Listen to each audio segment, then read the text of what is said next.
और एक आपने पूछा था कि अगर आपको डर नहीं लगता कि आपका आइडिया कोई कॉपी कर लेगा तो क्या होगा।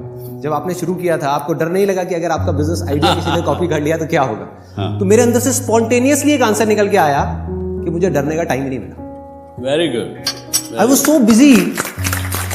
और ये बिल्कुल सच है, मैंने यही बोला, मतलब अंदर से एकदम से निकल के आया। ही आस्क्ड मी और मैंने कहा टाइम नहीं मिला डरने का, मैं क्या करूं। ये सब जो हमारी प्रॉब्लम्स है, whether it's related to fear और सक्सेस और ये और वो, ये सारी चीजें, इन सब चीजों का जवाब आज से हजारों साल पहले भगवत गीता के अंदर एक लाइन में क्लियर तरीके से बताया हुआ है। प्रॉब्लम क्या है कि हमको वो लाइन समझ नहीं आई। मुझे भी समझ नहीं आई थी जब मैंने पहली बार सुनी थी। वो लाइन क्या है आप सबको पता होगा कि कर्म किए जा, फल की इच्छा मत कर।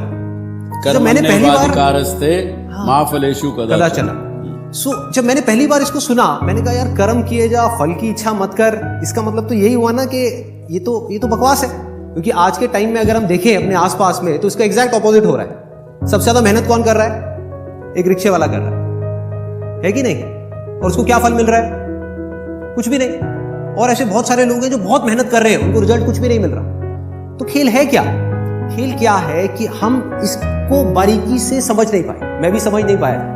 फिर जब इसके ऊपर एक एक वर्ड को इसको पकड़ने की कोशिश करी और समझ आया, तब क्लियर होता चला गया कि एग्जैक्टली कर्म करना कैसे है। देखो कर्म भी सही डायरेक्शन में करना है तभी रिजल्ट आएगा ना। सक्सेस यहां है, आप वहां भागे जा रहे हो। आप कह रहे हो यार मैं तो 10 साल से भाग रहा हूं, अभी तक मेरे को सक्सेस मिली नहीं। तो फंडा क्या है कि डायरेक्शन गलत है, कर्म गलत डायरेक्शन में हो रहे हैं। अगर कर्म सही डायरेक्शन में हो जाए तो प्रॉब्लम सॉल्व। अब देखिए क्या है, कितना आसान है कि हमारे सारे डर खत्म हो जाएंगे और पूरी तरह से खत्म हो जाएंगे। सक्सेस जो चाहिए, जितना चाहिए वो हमको मिल जाएगा। इसका मतलब कुछ लोग क्या निकालते हैं कि कर्म किए जा, फल की इच्छा मत कर, इसका मतलब कि फल नहीं मिलेगा, जबकि ये नहीं है। भगवत गीता में जब भगवान श्री कृष्ण उनको अर्जुन को बोल रहे हैं तो किस लिए बोल रहे हैं? लड़ाई को हारने के लिए, लड़ाई को जीतने के लिए? लड़ाई को जीतने के लिए, वो भी एक इतना बड़ा युद्ध, उसको जीतने के लिए बोला गया है, ना कि हारने के लिए। तो अब देखिए किस तरीके से काम करता है। सबसे पहले देखते हैं कर्म क्या है। कर्म 3 लेवल पे होते हैं। एक है जो हम अपनी बॉडी से करते हैं, जो हम समझते हैं कर्म का मतलब कि जिसको हम मेहनत बोलते हैं, वो कर्म इंपॉर्टेंट है ही नहीं, मैटर ही नहीं करता। मतलब अगर उसकी इंपॉर्टेंस वाइज अगर आप मुझसे पूछो out of 100, out of scale of 100, मैं कहूंगा 1% है उसकी इंपॉर्टेंस। क्या बॉडी से क्या कर रहे हो वो मैटर नहीं करता। फॉर एग्जाम्पल 2 लोग हैं, 2 लोग एक ही काम कर रहे हैं, एक जैसा काम कर रहे हैं बॉडी से, दोनों ही एक आदमी को मार रहे हैं। एक मार रहा है अपने फायदे के लिए, दूसरा मार रहा है किसी और को बचाने के लिए। तो बॉडी के लेवल पे दोनों सेम कर्म कर रहे हैं, लेकिन माइंड के लेवल पे अलग अलग कर रहे हैं। तो दूसरा कर्म का जो स्तर है वो है जो हम बोलते हैं, तीसरा है जो हम सोचते हैं। असली खेल यहां है। जो आदमी सही सोच नहीं सकता, क्या वो सही बोल सकता है? इम्पॉसिबल। जो सही बोल नहीं सकता वो सही करेगा क्या? तो सारे जो कर्मों की बात हो रही है वो यहां हो रही है। और वो कर्म क्या है?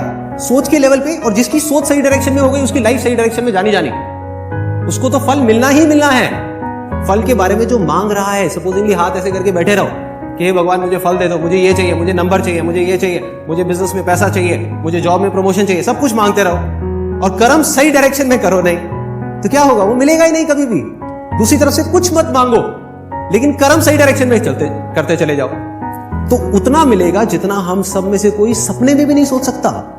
देखो लाइफ का फंडा पता है क्या है? मेरी लाइफ का एक्सपीरियंस क्या कहता है कि जब तक जो चीज नहीं मिली होती, जब तक सक्सेस की खेल शुरू नहीं होता ना, तब तक तो हमको लग रहा होता है कि यार ये भी हो जाए तो बहुत है, ये भी हो जाए तो बहुत है। एक बार वो खेल शुरू होता है, जब उसका खेल शुरू होता है ना, तो इतना आता है, इतना आता है, इतना आता है जितना हम सपने में भी नहीं सोच सकते। समझ ही नहीं आता कहां से कैसे कैसे आ रहा है। बस कर्म सही डायरेक्शन में होने चाहिए। अब वो सही डायरेक्शन में कैसे होंगे? अगर मैं बुद्धि के स्तर की बात करूं, जो उसमें महाभारत में समझाया गया है, 2 जगह है जहां पे आप अपने माइंड को लगा सकते हो।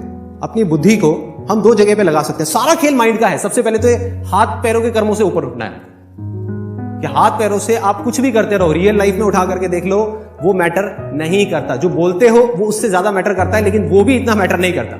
कोई आदमी बोलता तो बहुत बड़ी बड़ी बात है, जब करने की बारी आती है कुछ भी नहीं करता। ये अंदर कुछ और सोच रहा है, बोल कुछ और रहा है। जब ये तीनों चीजें सिंक हो जाती है कि जो आप सोच रहे हो वैसे ही आप बोल रहे हो और वही आप कर रहे हो, तब मिरेकल्स होना शुरू हो जाता है, तब कुछ एक्स्ट्राऑर्डिनरी होता है, तब हिस्ट्री क्रिएट होती है, तब वो चीज होती है जिसके लिए सक्सेस बहुत छोटा वर्ड है।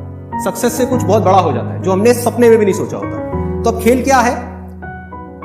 बुद्धि को, अपने माइंड को हम दो जगह लगा सकते हैं। एक है फल के ऊपर, जिसके बारे में कहा गया है कि फल की इच्छा मत करो। दूसरा है कर्म के ऊपर। अब कर्म कैसे? बुद्धि के स्तर पे सोचना, बुद्धि के स्तर पे ग्रो करना।